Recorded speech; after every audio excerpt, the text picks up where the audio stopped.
Plato's Allegory of the Cave is sometimes referred to as just the allegory of the cave or the analogy of the cave or even just Plato's cave.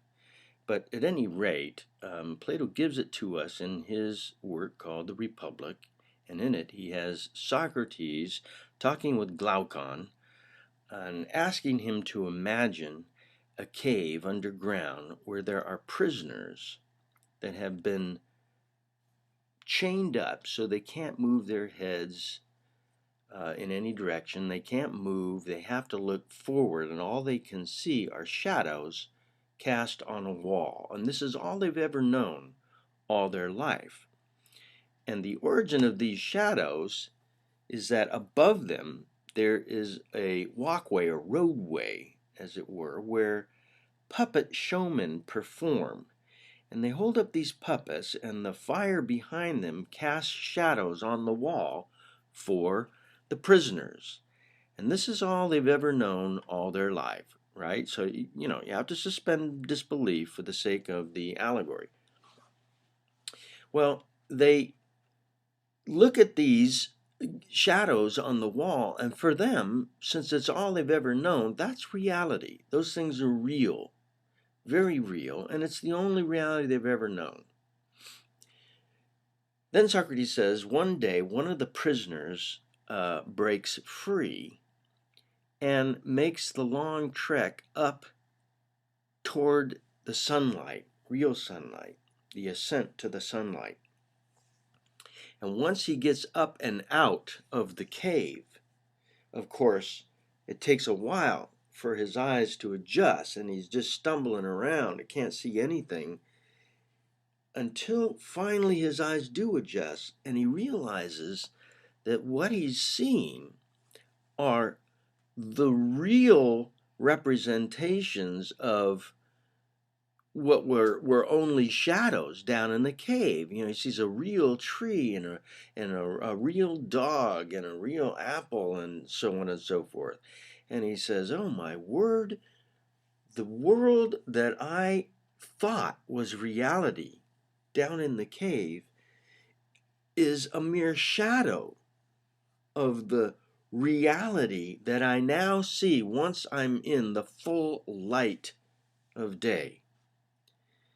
So, of course, he's compelled to go back down and tell his fellow prisoners down in the cave that the reality that they are perceiving is, in fact, not a reality and that it isn't real. So he goes back down into the cave, and of course, now his eyes can't have to adjust to the darkness, and he's stumbling around saying, "This isn't real, this isn't real."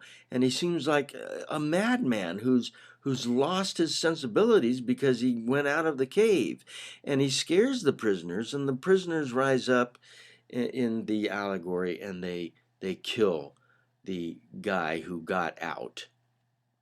Well, this as it doesn't take a genius to to discern. This, of course, Plato is saying is not just an analogy of the cave, but it represents what happened to Socrates himself.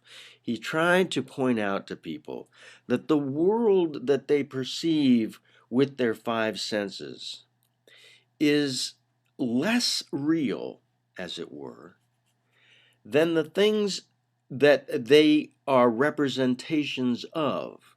So when the philosopher who ascends to the light and becomes enlightened, as it were, when he sees a tree, he understands that it's a tree because, according to Plato, it participates in the form of tree, of treeness, which is the true reality, according to Plato.